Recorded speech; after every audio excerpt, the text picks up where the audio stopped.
In the name of the Father, and of the Son, and of the Holy Spirit. Amen. Brothers and sisters, I have just expressed my belief in the Most Holy Trinity. I recalled the day of my baptism, giving praise to God for the gift of faith. I still remember the moment when my mother taught me how to make it. I could be 4 or 5 years old. Who taught you how to make the sign of the cross? You might not remember now. We make the sign of the cross when we get up and when we go to bed. With that sign, we bless our meals. God the Father, the Son, and the Holy Spirit is present at every liturgy of the Church. Basically, we recall the presence of the Trinity every single day. Let's keep it like this, because many in the world want to stop us doing it. There are people around us who even feel uncomfortable when we pray at the table in a restaurant. But there are also others who will remember what we did, and maybe they will find God. I had many great conversations with strangers who wanted to talk to me after seeing me praying before a meal in different food halls. When I was reflecting upon the mystery of the Holy Trinity while preparing this homily, the first words that came to my mind were community, relationship, and love. God is a community. Moreover, St. John says, God is love. Father, Son, and the Holy Spirit live in a relationship of self-giving love. The three persons of the Holy Trinity do everything in love and unity. All creation was made in love and unity. That's why we see an amazing harmony in the universe.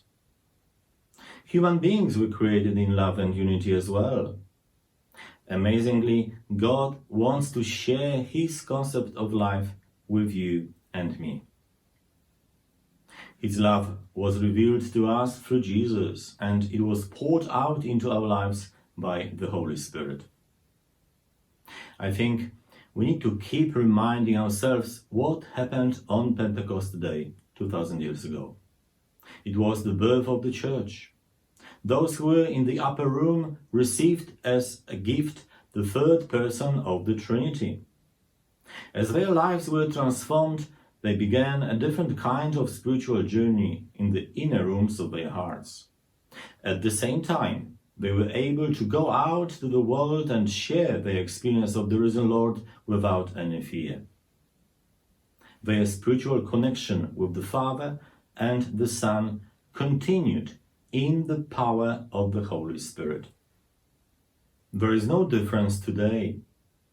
Without the help of the Holy Spirit, we are unable to grasp the reality of the Trinity, and we cannot be authentic witnesses of the gospel message.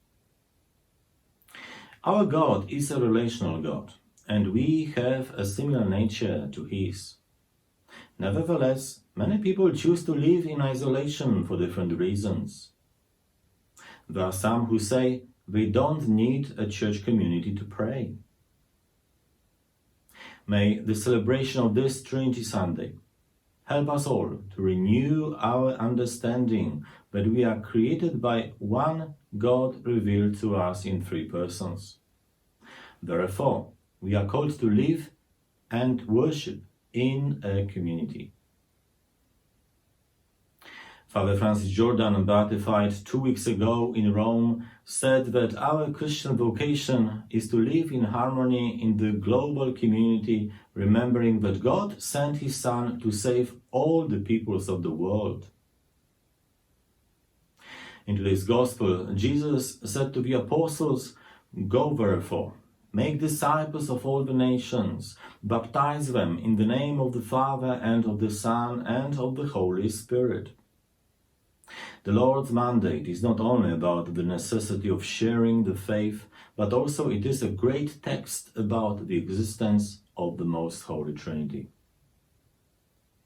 May the reality of communion that occurs inside the Holy Trinity help us to avoid separation from others.